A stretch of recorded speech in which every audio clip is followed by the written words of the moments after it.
One of our goals at front of house and broadcast is to make sure that we're having consistent mixes, not just consistent from the various parts of a song or even from song to song, but across Sundays. We want to make sure that when our congregants come, they're getting a consistent listening experience. So that means that one week they aren't getting a really bass-heavy mix, or the next week they're getting a vocal-forward mix.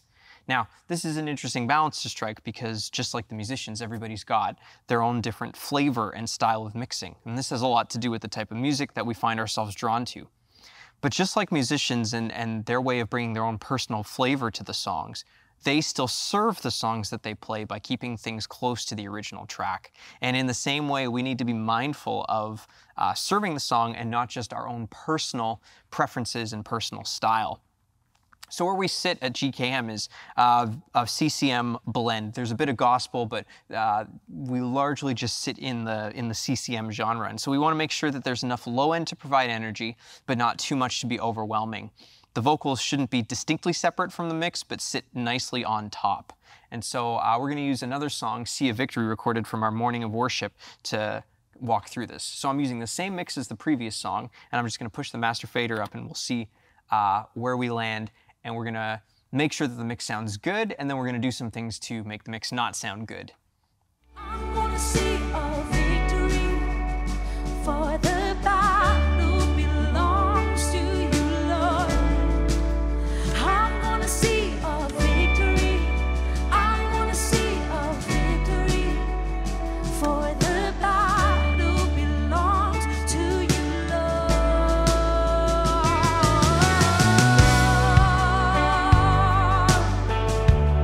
Oh, we see a victory in you, Jesus, yeah. Come on, right here, there's power. There's power in the... Great. So that's a pretty good sounding mix. We're going to skip ahead to another part of the song, and what I'm going to do is start pushing the vocals out a little too far, and we'll see some of the consequences of doing that. I'm gonna see your victory. I'm gonna see your victory. So when we push the vocals out a little too far, what we're doing is we're also driving the reverb a little bit more, and if you don't pull that back down, it's just a wash. And if we add too much reverb on top of that, it's just, you're swimming, and there's no clarity, there's no definition to the vocal. But if we back the reverb all the way off, the vocals feel too distinct from the band. What we want to keep in mind is each instrument, each voice is a component of the mix, but the mix is a singular item. It's not a series of components. So let's pull that back. And the same thing applies to the blend of BGVs.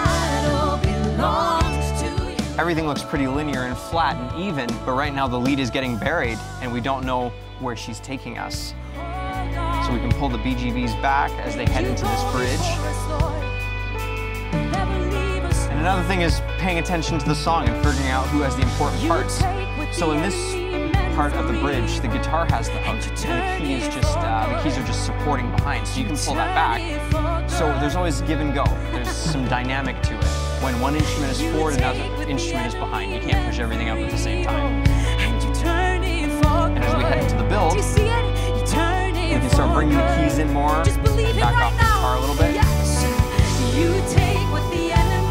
Now the BGVs come in, they're supporting, they're not taking prominence. You turn it for good. Yes, you do, yes, you do. You take what the enemy. We can bring that vocal reverb back in, soften it up. You turn it for good. You turn it for good. So we shout it out, yeah.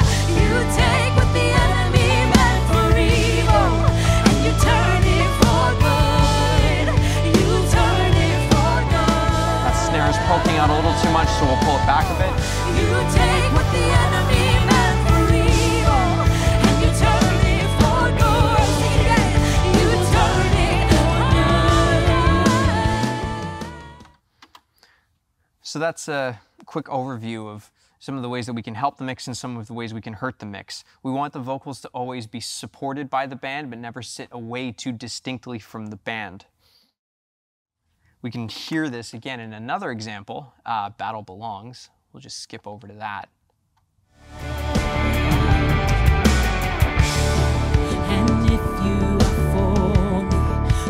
So we can notice that the lead is in a low red registers, so we can use the BGVs to help support her so people still understand the words that are being sung and sing along. But again, it takes knowing the song to know that in this next part of the verse, she's going to flip registers up into the upper octave. And she'll use BGVs to support her as well.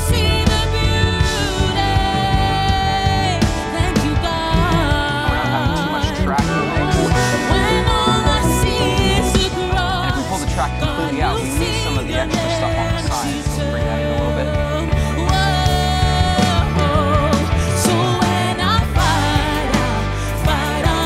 And right now the guitar is just playing a rhythm part, so it's supporting, but it's not the main thing. The key is how to hook. And now we've just created space, the organ comes out, we haven't pushed the organ up at all, but we're just creating space. The vocals are still the priority here. Vocals are always the priority. Now we can get a little bit more creative with our delays, so we could try delay throw with our tap tempo. Tap in the tempo. Stand against the power of our God. You shine in the shadow. You win every battle. Nothing can stand against the power of our God. An almighty fortress. And now the BGVs come in, you don't have to worry about the effect because there's a lot more happening now. You don't overcrowd the mix. Stand against the power of our God. You shine in the shadows. You win every battle. Nothing can stand against the power of our God. And now the guitar is driving. You go before us. Nothing can stand against you. And the kick and drums are working, the kick and bass rather, are working together. Nothing can stand against the power of our God. And the last chorus. So when I fight on my knees. We can push those BGVs in to support it a little more and make sure that the lead is properly supported in this last part of the chorus. And every fear I lay at your feet, and I'll sing through the night. Oh God, the battle belongs to you. So those are a few ways that we can help or hurt the mix. We always want to make sure that the vocals are properly supported, that we find the lead in the middle, the BGVs around them, and then the band, but they're not distinct parts in and of themselves.